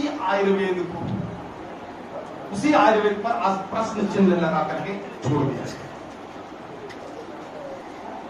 जर्मनी में एक वैज्ञानिक हुए हनीमैन जी, आयुर्वेद का एक सूत्र लिया औषधियों का आणविकरण और पूरा होम्योपैथिक थेरेपी था ज्यादा लेकिन नहीं 250 साल पहले हिप्पोक्रेट्स हुए थे, उन्होंने आयुर्वेद का एक सूत्र लिया और हमारे आयुर्वेद के पुराने आयुर्वेद के एक एक सूत्रों में ताकत है, एक एक थेरेपी को खड़ा करता है। 20 साल पहले उसी आयुर्वेद के एक सूत्र लिया गाय, आज पूरी एक थेरेपी बनी। दुख इसी बात का है कि जिस जनमानस को अब हमारे देश की सरकार को इस विषय को गहराई से समझना चाहिए, वहां केवल उदासीन है। जिस इस पे दो बात कहना चाहूंगा, हम लोग कहते हैं कि दूध नहीं पीना चाहिए या एनिमल प्रोडक्ट नहीं खाना चाहिए, इसके बारे में दो चीज चिंतन कर लेंगे। पहली बात होगी अज्ञानता है, और दूसरी बात गौवंश को खत्म करने का ये साधन नहीं हो सकता आयुर्वेद की मदद से। मैं कहता हूँ इस धरती पर कौन सा ऐसा व्यक्ति है जिसने अपनी माँ का दूध नहीं पिया होगा, क्योंकि हमारा शरीर प्राकृतिक है। हम गाय का भगवान का दिया हुआ बायोटिक बॉडी, माँ का इस बॉडी में क्या डाल रहे हैं? एंटीबायोटिक। और विश्व चौधरी की बात आप कर रहे हो, शरीर से पूछ रहे हो उन्होंने बचपन में अपनी माँ का रेसिपी पिया या नहीं? शरीर बायोटिक है, कैसे आप उसमें एंटीबायोटिक डाल सकते? जड़ मूल से खत्म करने की दिशा में एंटीबायोटिक डाला गया या विज्ञान है, किसी भी बीमारी को छेद जाने की ताकत नहीं है। क्योंकि बायोटिक बॉडी को एंटीबायोटिक जितने भी जीव जंतु हैं सभी का आपस में शरीर में बचेगा ही नहीं। बिना जीव के शरीर में 1712 के रस चल ही नहीं सकता। 1712 के जैविक रसों में एक रस भी ऐसा नहीं है जो एंटीबायोटिक। सोचना चाहिए कि जैविक कृषि वही है जो जीव के आधार पर उत्पन्न किया गया, शरीर में बचेगा नहीं। वहां भी जीवों का आधार है, जीवों का आधार के बिना कुछ आ सकता नहीं। तो कल आप हाइब्रिड बीज खेतों में डालकर और उगाओगे बिना रसायन जैविक नहीं कर सकते। जो चीजें जीव के आधार पर होती है, मिट्टी में जीवाणुओं के आधार पर होती है, तो उगने के बाद वो बिना गाय के गोबर गोमूत्र के नहीं हो सकता। और साध्यता की ओर अगर जाना है, जीवन में जीवन का आधार लेना पड़ेगा, उससे मुक्ति नहीं पा सकते। जो लोग ऐसी बात करते हैं या तो उन्हें अज्ञानता है या गौवंश को खत्म करने की दिशा में खड़ा किया गया है। यहाँ पर केवल 5 डब्ल्यू की बात की है, लेकिन हमारा पूरा का पूरा जो गाय के 12 डब्ल्यू पर काम करता है। मुझे 12 डब्बी 20 साल से लगातार प्रतिदिन नाक से पानी उसमें गिर एक रहा डब्बी है बहुत और मेरा अद्भुत है वजन भी और नहीं वो बढ़ है रहा है। स्पर्श। मेरा वजन भी नहीं बढ़ रहा है, इसके गाय लिए को मैं क्या स्पर्श करूं करना। मुझे पता नहीं है, आप कुछ उपाय मात्र बताइए। अस्पर्श से पूरा हमारे शरीर की बहुत सारी ऊर्जाएं संतुलित हो जाती है। वही एक डब्बी है। नाक से बहुत पानी बह रहा है, कोई साफ ऐसा साफ। इसका मतलब स्पर्श से शरीर में जल की मात्रा बढ़ गई है और आपकी ओवर हो सकता है। एक गिलास लेकिन में गाय को गिलास स्पर्श को तो खोल दो आप, बहुत सारी बूंद चीजें पानी मिल गिर जाती रहा हैं। है, गिलास भर जाएगा। आज क्या होगा? कितने लोग ओवरफ्लो लोग होगा। इस ओवरफ्लो के लिए क्या करना? दो ब्लड उपाय प्रेशर है। के कितने लोग दवाई नीचे से आप दे दो, मैं उन पानी सभी पास ब्लड करके प्रेशर उड़ के जाएगा। मरीजों से एक या निवेदन करना बंद कर दो कि आप किसी भी नाक से पानी गिर रहा है, मतलब शरीर में जो जल की मात्रा 68% होना चाहिए था, वो मात्रा बढ़ गई है, सप्लाई बंद करो। आप मेडिसिन खा रहे हैं, 30 दिन के बाद मेडिसिन मेरे कहने से फेंक दो, आप अग्नि दो, आपका नाम तो गाय के पास अग्नि 30 दिन तक अगर हाथ आपने फेर ली, आप गाय के पीठ पर आगे अपने दोनों नाक के छेद में गुनगुना गाय का लिए दो लगातार डालकर लगातार मतलब प्रतिदिन चाहो तो में से एक बार 4 बार नंबर नोट कर लेना, 3 महीने के बाद बता देना आपका ओवरफ्लो बंद हुआ है। से जो बिल्कुल सरल काम है वो हमारे शरीर में मात्र स्पर्श से जाता है ब्लड सर्कुलेशन को कंट्रोल में। मैं अमीर छपड़ा से हूँ। अब ये बात ये अपने शास्त्र से निकाल के बारे में जो बंधु बताए हैं, लेकिन आपको एक जानकारी दे दूं कि अमेरिका में बहुत सारे सेंटर खुले हैं शरण में है, वो कभी भी मेरे शरण में नहीं है। जिनको ब्लड प्रेशर होता है तो डॉक्टर कहता है आप गाय सेंटर में आप जाकर के गाय को जो भी स्पीच आपका ब्लड प्रेशर कंट्रोल हो जाए। वो आप एक बार गाय को गले लगने से 3000 रुपए ग्रामीण लेते व्यक्तियों हैं। को ये पता नहीं है कि गाय है क्या, गाय कौन सी चीज है। लेकिन यही बात हमारे शास्त्र सदियों से कहते आ रहे हैं, हमारे बहन के लोग कहते आ रहे हैं, तो अपनी बात पर हमें भरोसा नहीं होता।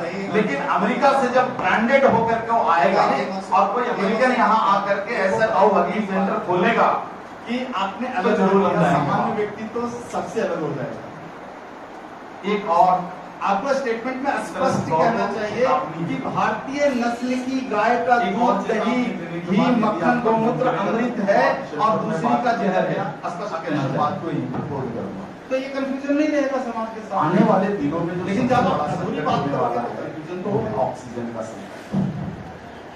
इस विषय पे अपने वीरेंद्र भाई जो प्रसिद्ध जो बात किए थे, कितना बड़ा स्पष्ट किए थे कि नहीं जो 2 साल के किसान पड़े वो मेरे पास आएंगे। नहीं, लेकिन सोशल मीडिया में जिस तरह से ये बातें आनी का नहीं करना चाहिए, वहीं पर सोशल मीडिया में उनके तरफ से ये भी आना चाहिए कि ये मेरा जो वक्तव्य है, जो स्टेटमेंट है, वो काऊ के लिए है, गाय के लिए नहीं है। उनको 2 से 3 घंटा शायद ये कमी नहीं है उनमें, और इसी के कारण ऐसे से हमारे वायुमंडल में ऑक्सीजन का प्रमाण। तो यदि आप उनसे जुड़े हुए हैं तो मैं विनम्रता पूर्वक कहूंगा और कि आप उनसे कहें कि इस पर स्पष्ट जो है वो स्टेटमेंट दे सोशल मीडिया में, ये मेरा व्याख्यान महाभूतों पर लागू नहीं होगा, तो ये स्थिति तो बनेगी। और उस समय हम सभी को ऑक्सीजन का पीने की विशेष विधि है, 16 कंडीशन नहीं होगा कि ऐसा भी हो सकता है, और उस आधार पर गौमूत्र 30 साल पहले, अब 16 नहीं लेकिन 30 साल पहले शुद्ध भारतीय नस्ल की गाय, हमारी कल्पना गाय की अवस्था 3 साल से अधिक हो, वो 5 घंटे कम से कम चरने वाली गाय है। अगर कहीं भी आप जा रहे हैं 30 साल पहले तो उसका गर्भ 50-60 साल के 7.5 जीवन के 30 साल पहले का समय बच्चा देती है तो शुरू का 45 दिन ना कोई कल्पना नहीं कर सकता था गाय का जो पानी है का कलेक्ट किया जाए जिससे महंगा वो बीमार नहीं हो। आज पानी जमजमा का फेस देखा जाए, अमावस्या नहीं हो, कल्पना 11वां दिन नहीं हो, और किसी को कोई भी ग्रहण का दिन नहीं हो, ऐसे 16 नियम है। अब इस 16 नियमों का पालन करते हुए गौमूत्र का कलेक्शन करके पीना चाहिए, तब वो अमृत है। ये सारी चीजें 2 से 3 घंटा सिलेंडर लगा करके और इसी आधार पर ये आपके बॉडी का ऑक्सीजन लेवल औषधियों का निर्माण नीचे गिरेगा और कभी भी प्राण छोड़ सकते हैं। ये होने ही वाला है, क्योंकि बहुत सारे बहुत सालों से बिक्री हो रहा है, बाजार में भी है, लेकिन उसका अच्छा परिणाम नहीं आ रहा है क्योंकि वो शास्त्र के आधार पर नहीं हो रहा है, रास्ता नहीं है। और भारत में भी देर से देर ये होने वाला है। बहुत बहुत धन्यवाद। बड़े शहरों में तो हम छोटे शहर हैं, इनमें थोड़ा समय लगेगा। विद्यालय में केवल गाय ही आयुर्वेद का एक विंग है 10 साल से देखो ऑक्सीजन खरीद के पीकर हर आदमी जिंदा हम हो लोग जाए। मुख्य रूप से औषधियों हर आदमी के इतना समृद्ध नहीं है कि वो बाजार से ऑक्सीजन जो खरीद करके आदमी जो पानी को बताया, देखो 2-3 लीटर लगता है, हमें बहुत कैसे बार भी पहले चैलेंज गुजारा कर सकते हमें हैं, दिखाई पड़ रहा है कि लेकिन ऑक्सीजन 2 लीटर में काम नहीं जितनी चलेगा। भी औषधियां एक बनती परिवार को हैं, 5 व्यक्ति को कम से कम 1200 लीटर ऑक्सीजन पड़ेगा। 4-5 परिवार अगर आप हैं और 24 घंटा जीना है तो कम से कम वायुमंडल से 1200 लीटर ऑक्सीजन लेना। तो इतना ज्यादा ऑक्सीजन खरीद के नहीं जी सकते हैं, इसमें से भी गाय एक रास्ता है। आज वो 32 में बदल गाय का घी, गौमूत्र की जगह हम घृत लोग कहते हैं। गाय है उसके इस दूध घृत को आप बनाना अपने है। घर में एक गाय का दूध नहीं करना। ये मैंने सारा देखो परीक्षण के आधार पर मैं आपको बात कर रहा हूँ, शास्त्र वाली बात को छोड़ दूंगा। दूध है उसका उपयोग करके मेडिसिन बनाना। एक घी का दीपक जलाइए जिसमें मात्र 10 से 15 ml घी होगा। आपके घर के अंदर का जो प्रदूषित वायु है तो मान लीजिए कि हमारा वो विभाग ऑक्सीजन में बदलेगा। अगर अब थोड़ा नहीं, आता है मात्र 10 मिलीलीटर घृत 1600 लीटर प्रदूषित वायु को ऑक्सीजन में बदलने की क्षमता है।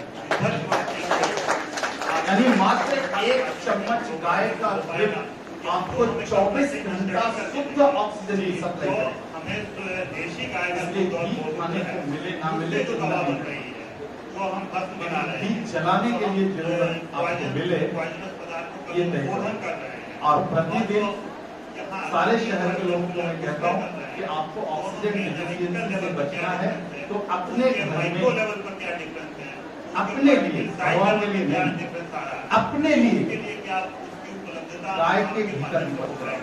बिल्कुल 1600 लीटर आपके घर के अंदर के प्रदूषित वायु को ऑक्सीजन में बदल देगा।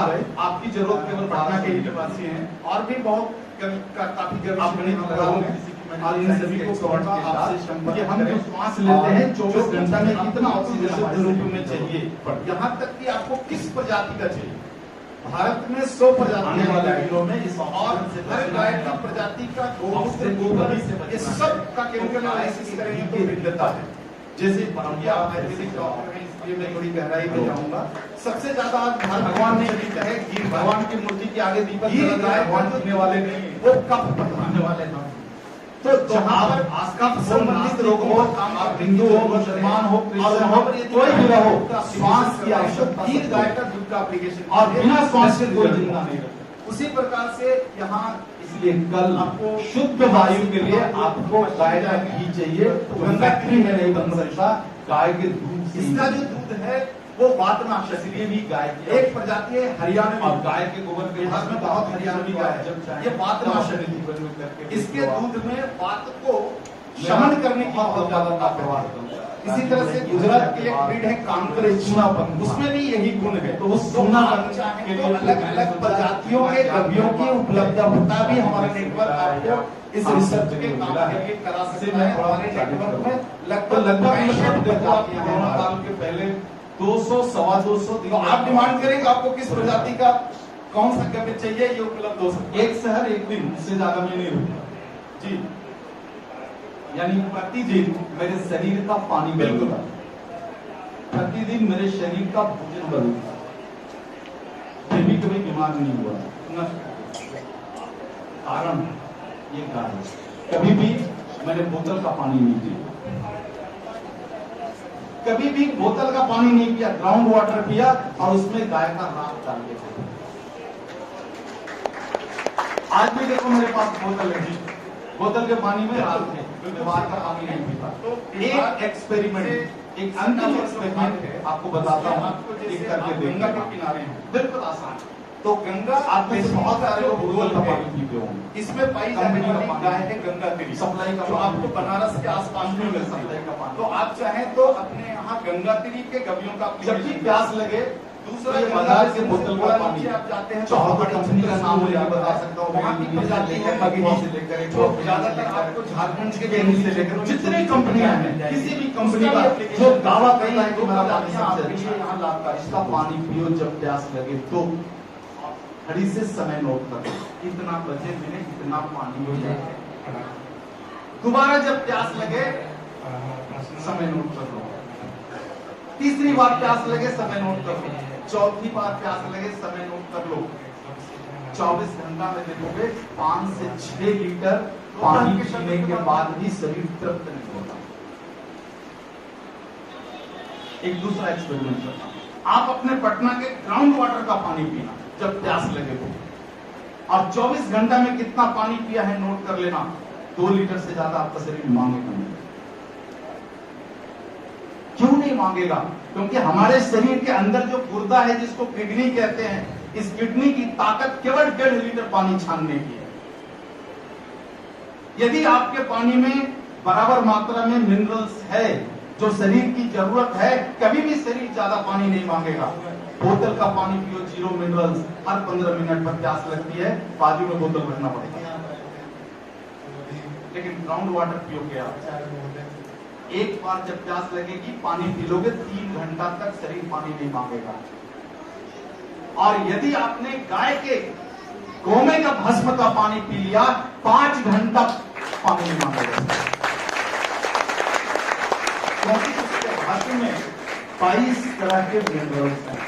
हमारे शरीर में कुल 32 तरह के मिनरल्स हैं। 32 मिनरल्स कंपोजिशन से हमारा बॉडी, उसमें से 22 अकेले गाय के गोबर के बारे में।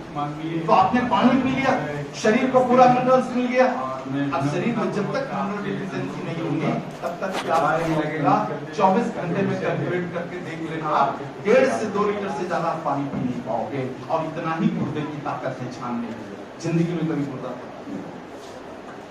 आज जो इतना ज्यादा गुर्दा खराब हो रहा है, ये मशीन के पानी के कारण, क्योंकि 0 मिनरल से किडनी की ताकत 1.5 लीटर छानने की है।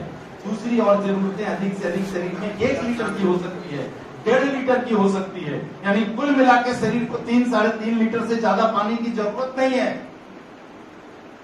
और 0 मिनरल के कारण जब 5-6 लीटर पानी पियोगे तो गुर्दा ओवरलोड होगा और जवानी में ही गुर्दा खत्म हो जाएगा। जो हो रहा है आप देख रहे हो अपनी आंखों के सामने। इसलिए मैं विनम्रता पूर्वक कहता हूं कि शास्त्र की बात मत मानो, विज्ञान की बात मानते हुए विज्ञान के प्लेटफॉर्म पर आप गाय के गोबर, गोमूत्र, क्षीर और इनके कंपोजिशन से बने हुए दूसरे सारे गव्य हैं, इनकी ताकत को पहचानो। और भगवान के लिए नहीं, हिंदू धर्म के लिए नहीं, स्वयं के लिए गाय के गव्यों का वर्ण करो, वरना आने वाले दिनों में जिंदगी की सारी कमाई हॉस्पिटल लूट कर ले जाएंगे। और पैसा कितना भी हो, एक बार जब बीमारी आ जाती ना, पैसा काम में नहीं आता। आपने कोरोना काल में देख लिया होगा, खरबों रुपए वाले भी जो है ना पैसा लेके घूमते रहे, उनकी जिंदगी नहीं बची। और एक सर्वे के साथ में शायद हो गया है काफी, एक सर्वे रिपोर्ट जो हमारे पंचगव्य डॉक्टर एसोसिएशन ने किया है, इसकी रिपोर्ट के साथ जो है आज की संवाद सभा को मैं इन पर पूर्ण करता हूं। कोरोना जब शुरू हुआ तब, और जब इसका भय खत्म हुआ तब, हमारे पंचगव्य डॉक्टर एसोसिएशन ने एक सर्वे किया। भारत में कुल 12,000 पंजीकृत गौशालाएं, इनमें से लगभग 6,000 गौशालाएं हमारे नेटवर्क में, यानी उस गौशाला में कोई न कोई अपना एक व्यक्ति है। उनकी मदद से एक सर्वे किया कि कोरोना ने गौशाला के कितने कर्मचारियों को मारा।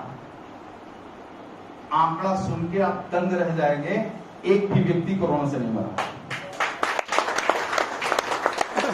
गौशाला चलाने वाले कई ट्रस्टियों की मृत्यु हुई, लेकिन जो गाय के सानिध्य में रह रहा है, जो गोबर के पास रह रहा है, एक भी कर्मचारी पॉजिटिव भी नहीं हुआ। मरना तो दूर की बात है। ये प्रमाणित करता है कि गाय के पास में रहोगे, गाय के आसपास में रहोगे, गाय के सानिध्य में रहोगे, गाय के औरा में रहोगे, कभी भी शरीर में कोई भी वायरस प्रवेश नहीं कर सकता। क्यों? क्योंकि वायरस शरीर में तभी प्रवेश करता है जब शरीर के आंतरिक हिस्सों में ऑक्सीजन की कमी हो जाती है। हाई ऑक्सीजन डेंसिटी में दुनिया का कोई वायरस जी नहीं सकता। तो यदि अपने शरीर को ऑक्सीजन बना करके रखना है, केवल देखो एक रास्ता है, वो गाय। अपने घर पर गाय लेकर के आ जाओ। गाय का औरा 300 मीटर का होता है, यानी उसका जो सूक्ष्म शरीर है गाय का 300 मीटर होता है। गाय यदि यहां पर है तो 300 मीटर दूर तक के लोगों में ऑक्सीजन डिफिशियंसी नहीं हो सकती। तो ये कुछ मुख्य मुख्य बातें थी जो मुझे आज समझ में आया, आपके सामने हमने रखने की कोशिश की है। मेरे संवाद से यदि आपके मन में कोई प्रश्न है तो आप जरूर पूछें, मुझे खुशी होगी। हाँ जी।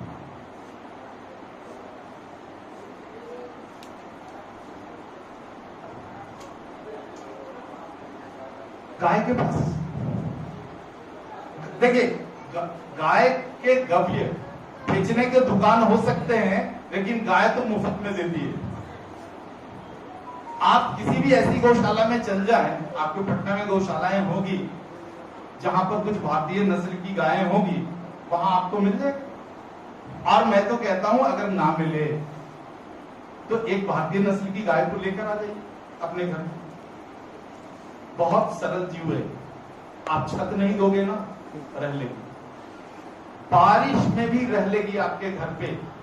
छत नहीं दोगे, धूप में भी रह लेगी, घर छोड़ के नहीं जाएगी कभी। इतनी सरल जीव कोई नहीं हो सकता, कुत्ता भी नहीं हो सकता। कुत्ता को भी सुविधा नहीं दोगे ना, घर छोड़ के भाग जाएगा। गाय को कोई सुविधा मत दो, घर छोड़ के नहीं भागती कभी। अभी उपलब्ध नहीं है लेकिन जी, मार्केट में कहीं उपलब्ध नहीं है। क्यों नहीं उपलब्ध है? ढूंढिए, ढूंढने से क्या नहीं मिलता। यहाँ पर बहुत सारे गविशिष्ट हैं जो हमारे विद्यापीठम से पढ़े हुए हैं, आप इनसे संपर्क करें, इनकी जानकारी में होगा। अभी देखो ये सब गविशिष्ट हैं, विशाल भाई हैं, इधर संजय भाई हैं, और बहुत लोग हैं यहाँ पर गविशिष्ट। हाथ उठाना भाई, कितने गविशिष्ट हैं? अब देखो इतने गविशिष्ट लोग हैं, इनसे आप संपर्क करें, आपको भारतीय नस्ल की गाय के बारे में ये जानकारी दे देंगे, और हो सकता है आपको उपलब्ध भी करा देंगे। और कोई प्रश्न है?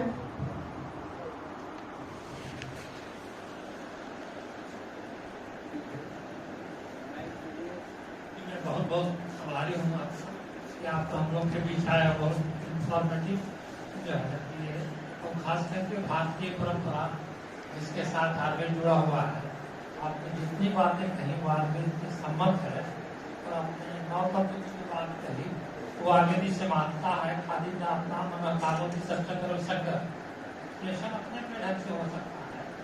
और जहाँ तक अपने कैंसर की बात थी, हम लोग कई बार इस पर चर्चा कर चुके हैं कि कहाँ कहाँ आयुर्वेद में कैंसर को किस किस रूप से व्यक्त किया गया। इसको पुनः जो है आपने आकर के थोड़ा और ऊपर कर दिया है, और ये भी वर्णित है। हम लोग के देख रहे हैं 16वीं शताब्दी में भाव मिश्र, और वो आरा के नजदीक चरपोखरी एक जगह है, उसी ब्लॉक के रहने वाले हैं वैद्यपुरी गांव, और उन्होंने 16वीं शताब्दी में भाव प्रकाश लिखा। उसमें खास करके एक खंड जो है भाव प्रकाश के घंटू का है, इसमें पंचगव्य के सारे तत्वों का क्या जो है आयुर्वेदीय उपयोग है वहाँ उपलब्ध है। इसको हम लोग पढ़ाते हैं सब लोग से। मैं रघुगुण का ही शिक्षक के रूप में आया हूँ, तो वो सारी बातें बिल्कुल ही सम्मत है आपका। लेकिन इसमें जो कोलैबोरेशन चाहिए था, हम ये नहीं कहते कोई शास्त्र पूरा कंप्लीट, ये भी आयुर्वेद जो है वो अथर्ववेद से उद्धृत है।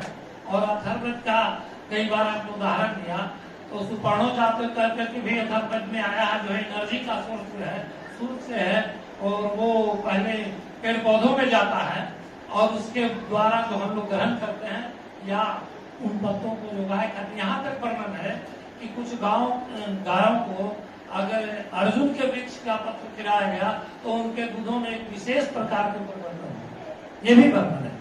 तो आपको सुनकर के मेरा मन बहुत गदगद हो गया। आपके भाई बहुत सारे बैठे हुए हैं, और इसका कोई ना कोई कोलैबोरेशन होना चाहिए आयुर्वेद के साथ, ताकि दोनों मिलकर और कोई बढ़िया काम कर सके। बहुत बहुत धन्यवाद। मैं इस विषय पर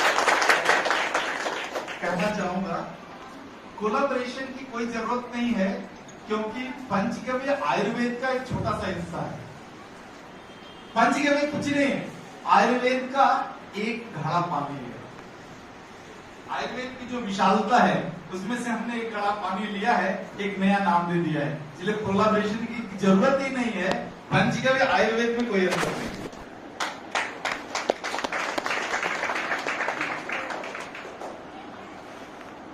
अंतर तो नहीं है, तो मैं भी कहा कि हम लोग सब समाहित हैं, लेकिन अपने अपने कार्य क्षेत्र में कहाँ कहाँ काम कर रहे हैं, ये कोलोरेशन होना चाहिए। हाँ, हमें जो अनुभव है, अनुभव का एक साथ बैठकर इसका एप्लीकेशन करने की जरूरत है। बिल्कुल, बहुत सुंदर। और भी कोई प्रश्न है? जिस शहर से हम लोग बिलोंग करते हैं, यहाँ देसी गाय बहुत कम पाई जाती है, तो देसी गाय का ही भस्म और गोमूत्र वही कारगर है या जो जर्सी और फ्रीजियन और अलग अलग जाति की गाय है, उन्हें गाय हम समझे या कुछ और चीज समझे? देखिए, देसी गाय ना कहें, क्योंकि जो हमारे देश की प्रजातियां हैं वही गाय है, और दूसरी जितनी भी प्रजातियां हैं जिसको हॉलिस्टियन, फ्रीजियन, जर्सी कहते हैं, इसको अंग्रेजी में टेक्निकली कहते हैं काऊ, बिग ब्रीड काऊ। वो शुअर है, गाय है ही नहीं वो। तो प्रश्न ही नहीं उठता कि उनके जो मलमूत्र हैं वो गव्य हो सकते, ये प्रश्न ही नहीं उठता। उनके शरीर की जो रचना संरचना है वो भारतीय नस्ल की गाय की के शरीर की रचना संरचना से बहुत भिन्न है, बहुत अलग है। बहुत सारे अंग हैं जो इनमें नहीं है। ये जो सौर भेद्य एवं जो है, यानी सूर्य की किरणों को अवशोषित करने की जो क्षमता है वो केवल भारतीय नस्ल की गाय के पास है। भारतीय नस्ल की गाय के पास एक विशेष नर्व सिस्टम है जिसको सूर्य केतु नाड़ी कहते हैं। ये केवल भारतीय नस्ल की गाय के पास होता है, दूसरे के पास नहीं होता है। गाय की तरह दिखने वाली वो प्रजाति काऊ है, गाय नहीं है। गाय का कभी भी अनुवाद काऊ नहीं करना। Cow is a totally different animal. दिखने में गाय की तरह लगती है लेकिन गाय नहीं है। भैंस और गाय में क्या अंतर है बता दो, रंग को छोड़ के कोई अंतर है क्या? अगर आपकी आंखों पर पट्टी बांध दी जाए और स्पर्श करके कहा जाए तो बता दोगे कि गाय है? सिंग वैसा ही है, पैर वैसा ही है, पूंछ वैसा ही है, सब कुछ वैसा ही है, लेकिन भैंस बिल्कुल अलग है, भैंस का दूध बिल्कुल अलग है। इसलिए गाय की तरह दिखने मात्र से वो गाय नहीं हो जाएगी। It is a pig. उसका जेनेटिक जो है क्रॉसिंग 9th सेंचुरी में किया गया और करके वो एक कृत्रिम जीव बनाया गया दूध के प्रोडक्शन को केवल बढ़ाने के लिए। वो गाय बिल्कुल नहीं है। इसलिए भारतीय नस्ल की जो है वो गाय है।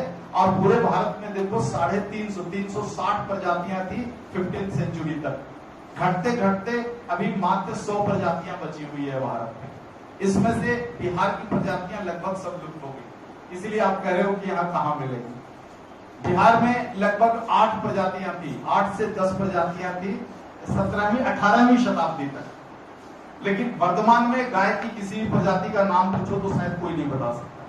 लगभग सारी प्रजातियां लुप्त हो गई है। कहीं 1-2 प्रजातियां उत्तर भारत में कहीं बची हुई हो। हमारा विशाल भाई है कवि क्षेत्र, वो बता रहे थे कि कुछ प्रजातियां वहां पर बची हुई है लेकिन ना के बराबर है। तो बिहार का जो सबसे बड़ा नुकसान हुआ है वो नुकसान है कि गाय की प्रजातियों को मूलतः हमने नष्ट कर दिया। ठीक है। नागपुर का जो इलाका है, जमशेदपुर हो गया, नागपुर हो गया, या अपना राजगीर में एक छोटी छोटी गाय मिलती है, वो किस जाति की? उस प्रजाति का नाम है मगही। उसी के नाम पर मगध पड़ा। क्योंकि जैसा आपने कहा कि वो गाय इतनी पवित्र होती है और इतनी आज्ञाकारी होती है कि वो अपने से चढ़ने जाती है, फिर उसी घर में आती है जहाँ से वो निकलती है। दूसरा आपने जो सिद्ध किया कि हम लोग का जो भारत देश में जो पर्व त्योहार है वो सारा कहीं न कहीं अपने स्वास्थ्य से संबंधित है। जैसे आपने गाय के बारे में लक्ष्मी कहा, गोमय को, तो दीपावली के दिन तो खास करके हम लोग अपने घर को गोबर से लिपते थे और लिपने के बाद मासु लक्ष्मी का वास कहा ही जाता है। और दीपावली पंचवर्षीय पर्व है जिसमें एक दिन गाय की भी पूजा होती है, जिसको विशेष समाज आज करते हैं, बाकी सब नहीं करते हैं। तो क्या इस तरह के पर्व त्योहार का भी, या दूध का, दीपावली में तो दूध का ही मिठाई का प्रचलन है, तो या फिर और भी बहुत सारा प्रचलन है। जैसा कि आपने बोला हम लोग अपना प्लांट लगाते हैं गमला में, उसमें भी आजकल बहुत सारा जो वीडियो आ रहा है, बोला जा रहा है कि राख डालिएगा तो पोटेशियम की मात्रा बढ़ेगी और आपका उत्पादन बढ़ेगा और कीड़ा मकोड़ा से बचेगा। तो ये सब बात सिद्ध होता है कि ऑक्सीजन की मात्रा बढ़ने से, प्राण वायु की मात्रा बढ़ने से हम अधिक से अधिक स्वस्थ होते हैं और जो हमारा आहार है, खाद्य पदार्थ है, उससे भी हम स्वस्थ होते हैं। तो आपका ये जो संस्था है कि अपने देश में जो पर्व त्योहार मनाया जाता है वो अधिक से अधिक लोगों में विश्वास जगे, ऐसा भी कोई योजना है? हाँ जी, इन सारे विषयों पर काम करते हैं, लेकिन अब यहाँ पर एक समय की सीमा है, इसलिए जो कुछ मुख्य बातें थी इन बातों को रखा है हमने। गाय का जो एप्लीकेशन है हमने बिल्डिंग कंस्ट्रक्शंस में भी शुरू किया है। आप अपने घर की जो ये पुताई है ये आप गोमूत्र और गोबर से कर सकते हो, इसकी टेक्निक भी खोजी है। और एक विशेषता है कि यदि आपने अपने घर के किसी एक कमरे की पुताई ये गोबर से बने हुए या गोमूत्र से बने हुए पेंट से कर लिए तो रेडिएशन जीरो हो जाता है। आपके घर में कोई भी मोबाइल, घर को गोबर से पुताई करके, गोबर के पेंट से पुताई करने के बाद 100 मोबाइल फोन रख करके रेडिएशन चेक किया, शून्य था।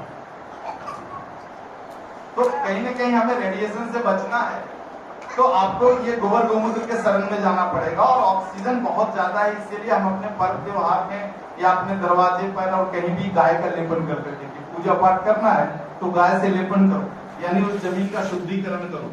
शुद्धिकरण करने का मतलब क्या है कि मिट्टी को शुद्ध करो। तो गाय का गोबर तो शुद्ध मिट्टी है, इट्स प्योर सॉइल एलिमेंट, इसके लिए गोबर से हम लिपाई करते हैं।